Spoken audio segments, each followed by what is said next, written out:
आज की कहानी का शीर्षक है सरकारी सिस्टम की हकीकत। छोटे से कस्बे नंदपुर में रहने वाला रमेश यादव कोई बड़ा आदमी नहीं था। न उसकी पहुंच थी न कोई पहचान। वो बस एक साधारण सा नागरिक था जो ईमानदारी से टैक्स भरता था, वोट डालता था और ये भरोसा रखता था कि सरकार है तो न्याय मिलेगा। उसके पिता ने बचपन में उसे एक बात सिखाई थी, बेटा, सिस्टम चाहे जैसा हो, इंसान को सही रहना चाहिए। रमेश ने वही सीखा और वही गलती भी की। रमेश की मां पिछले कई महीनों से बीमार थीं। डॉक्टर ने सरकारी अस्पताल से मिलने वाली मुफ्त दवा योजना के बारे में बताया। रमेश को लगा सरकार ने योजना बनाई है तो मिलेगी ही। पहले दिन वो सरकारी दफ्तर पहुंचा। भीतर घुसते ही एक लंबी लाइन, फाइलों का ढेर, पंखे की धीमी आवाज और दीवार पर टंगा गांधी जी का चित्र। काउंटर पर बैठे बाबू ने बिना आंख उठाए कहा, फॉर्म भरो फिर आना। रमेश ने फॉर्म भरा। अगली बार गया तो कहा गया, साहब छुट्टी पर हैं। तीसरी बार गया, दस्तावेज अधूरे हैं। चौथी बार, फाइल ऊपर भेज दी है। हर बार एक नया बहाना। एक दिन लाइन में खड़े एक बुजुर्ग ने धीरे से कहा, बेटा 500 दे दो, काम हो जाएगा। रमेश चौंक गया। सरकारी योजना में भी पैसे? बुजुर्ग हंसे, योजना सरकार की है लेकिन रास्ता इंसानों का है। रमेश ने मना कर दिया। उसे अपने पिता की सीख याद आ गई।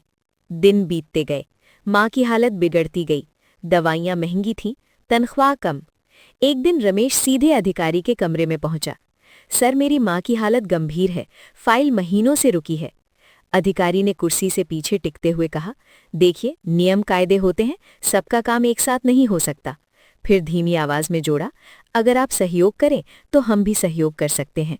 रमेश समझ गया, ये सहयोग पैसे का था। रमेश ने फिर मना कर दिया।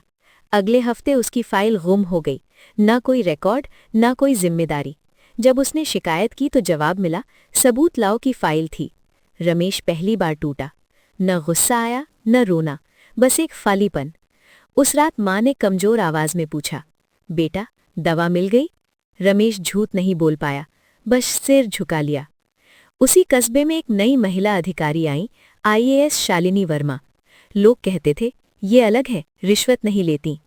रमेश ने आखिरी उम्मीद के तौर पर उनसे मिलने का फैसला किया। पूरा सच बताया, बिना बढ़ा चढ़ाकर, बिना रोए। शालिनी वर्मा चुपचाप सुनती रहीं, फिर बोली, अगर आपकी बात सच है तो ये सिर्फ आपकी लड़ाई नहीं, पूरे सिस्टम की शर्म है। जांच शुरू हुई, फाइलें निकली, नाम सामने आए। कुछ बाबू निलंबित हुए, एक अधिकारी का तबादला हुआ। पहली बार रमेश ने देखा कि सिस्टम भी डर सकता है जब सामने कोई ईमानदार खड़ा हो। माँ को दवा मिली, लेकिन बहुत देर से। कुछ महीनों बाद माँ चल बसी। रमेश रोया नहीं, बस माँ की तस्वीर के सामने बैठकर बोला, माँ, सिस्टम जीत गया लेकिन सच्चाई भी हार नहीं गई। आज रमेश वही आदमी नहीं है।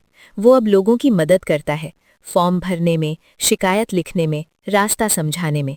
वो जान चुका है, सरकारी सिस्टम बुरा नहीं है, लेकिन उसमें बैठे कुछ लोग उसे बीमार बना देते हैं। ईमानदारी आसान नहीं, पर वही बदलाव की पहली शर्त है।